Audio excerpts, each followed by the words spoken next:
हमने जो टॉपिक शुरू किया था स्पॉटिंग द एरर, उसको हम कंटिन्यू कर रहे हैं।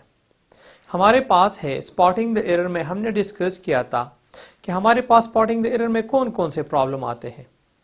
हमारे पास सब्जेक्ट वर्ब एग्रीमेंट, हमारे पास कंजंक्शन, हमारे पास एडजेक्टिव और एडवर्ब, इस तरह की गलतियां होती है।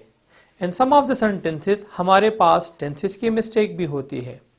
अभी आज अगर आप देखें तो मैंने यहाँ पर लिखा है कुछ MCQs लिखे, इसको हम डिस्कस करेंगे। तो नंबर 1 हमारे पास है neither of them are going to attend the party on 10 October. अभी हमारे पास याद रखिए इसमें मिस्टेक क्या है, इसकी हम पार्सिंग करेंगे। जब हम पार्सिंग करेंगे तो आपके पास जो गलती है वो आसानी से निकल आएगी। यहाँ पर अगर आप देखें नीदर, तो हमारे पास एक टॉपिक है जिसको हम कहते हैं इनडेफिनेट प्रोनाउन। इनडेफिनेट प्रोनाउन हमारे पास कौन से होते हैं? Those pronouns which refers to things in a general way, not in a particular way. तो हमारे पास है each, every, either, neither, one, someone, anyone, no one, somebody, anybody, nobody. Now these indefinite pronouns are singular in form, so verb must be singular. तो अगर आप यहाँ पर देखें दूसरा पॉइंट याद रखें कि नीदर के बाद जब भी नाउन और प्रोनाउन होगा इट मस्ट बी प्लूरल। तो ये हमारे पास ठीक है, हमारे पास प्लूरल आया है। अगर यहाँ पर वर्ब को देखें तो हमारे पास वो प्लूरल आया है जो कि ग्रामेटिकली एक एरर है। तो हमारे पास यहाँ पर आएगा neither of them is going to attend. अभी टू के बाद हमारे पास क्या है, ये इन्फिनेटिव है। टू के बाद फर्स्ट फॉर्म ऑफ वर्ब आता है, इसमें कोई गलती नहीं है। द पार्टी भी ठीक है on 10 October, so this is the right one. तो हमारे पास मिस्टेक जो है ऑप्शन नंबर बी में है and this is subject verb agreement का मसला है। MCQ number 2, he walked 5 miles which are really great distance for a man like him who is not only old but also ill। बहुत ही आसान है। यहां पर देखिए हमारे पास है रिलेटिव प्रोनाउन। अभी रिलेटिव प्रोनाउन क्या करता है, it refers back to the previous noun और प्रोनाउन। जब इट रिफर्स करता है तो याद रखें यहां पर जो आपके पास वर्ब है ये इसके साथ एग्री होगा, और जब हम एज अ होल लेते हैं तो यहां पर हमारे पास वर्ब सिंगुलर होगा, प्लूरल नहीं होगा। तो यहां पर हमारे पास क्या होना चाहिए, इज। तो मिस्टेक हमारे पास है ऑप्शन नंबर बी में। MCQ number 3, either my colleague or a PN are coming home with the material today. Again इसको हम जरा देखते हैं। तो हमारे पास ईदर के बाद आया है नाउन 1, फिर हमारे पास आया है और, इसके बाद आया है नाउन 2। तो जब भी आपके पास when two nouns are connected by either और या नीदर नॉर, तो आपका वर्ब एग्री होगा विद द सेकंड वन। तो यहां पर देखिए PN सिंगुलर है, इसके साथ आर नहीं लगता, हमारे पास होगा इज।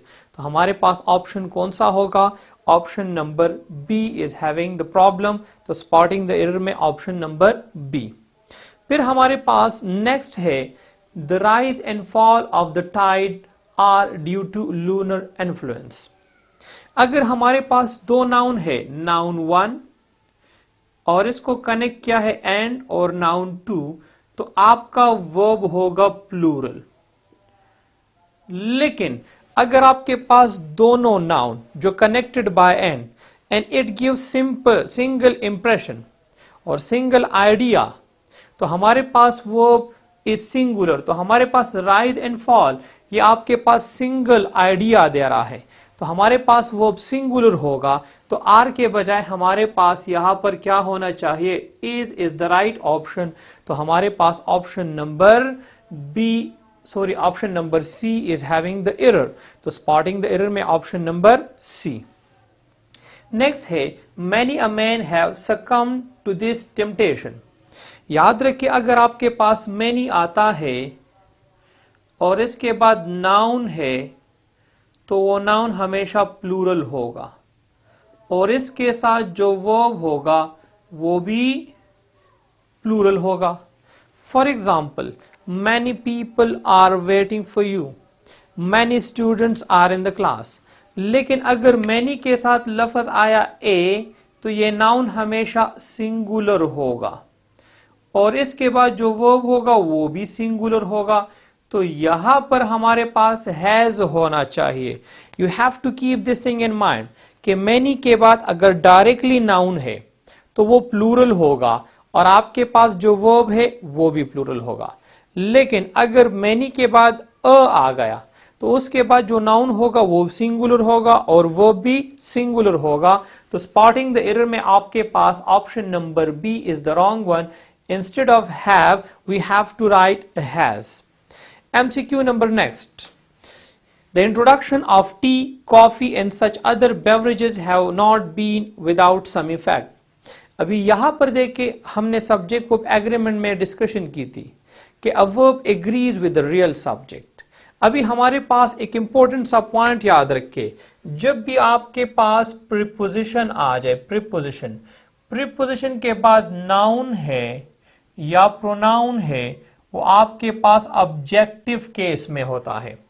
तो अगर आप यहां पर देखिए, इंट्रोडक्शन के बाद ऑफ के बाद T objective case, coffee objective case, और सच अदर बेवरेजेस ये भी ऑब्जेक्टिव केस है, and verb agrees with subjective case.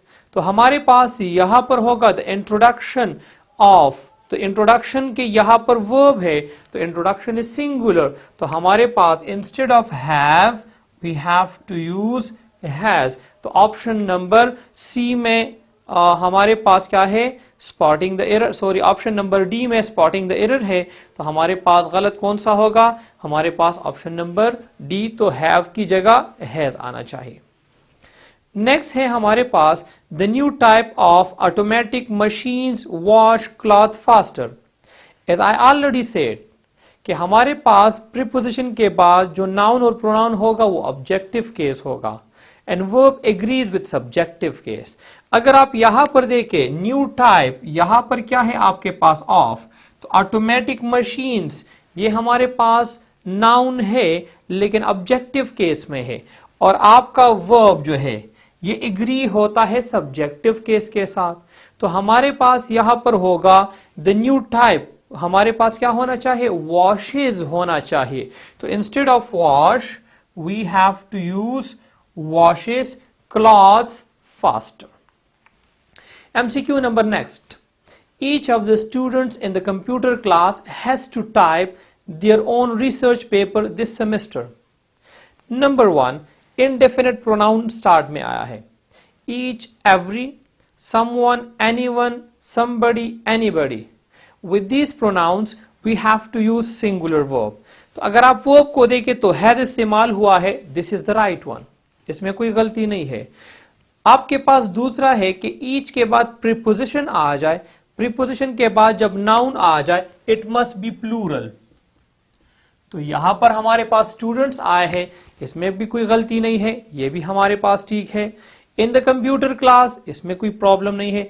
Has to type their own research, तो याद रखिए अगर आपके पास इनडेफिनिट प्रोनाउंस है, it must take singular pronoun not plural pronoun. तो यहां पर ईच आपके पास सिंगुलर है तो प्रोनाउन भी सिंगुलर होना चाहिए। तो यहां पर अगर आप देखें तो हमारे पास है देयर, तो देयर आया है जो कि आपके पास प्लूरल है, तो इसके साथ हम कभी भी देयर इस्तेमाल नहीं करेंगे, इसके साथ हम इस्तेमाल करेंगे हिज। यहां पर एक क्वेश्चन अराइज होता है कि व्हाई नॉट हर। याद रखिए कि अभी कभी आपको पता नहीं होता कि आया मेल है या फीमेल है, तो you have to go for masculine gender, तो आप हिज इस्तेमाल करेंगे, हर इस्तेमाल नहीं करेंगे। तो यहां पर हमारे पास जो स्पॉटिंग द एरर है वो ऑप्शन सी नंबर में है, तो instead of there you have to use his. Next one है every one of the films you suggested are not worth seeing. Now as I already said कि when you have indefinite pronoun, for example each, every, someone, anyone, somebody, anybody और one, तो और everyone, everybody, तो आपके पास verb singular होगा because this is singular.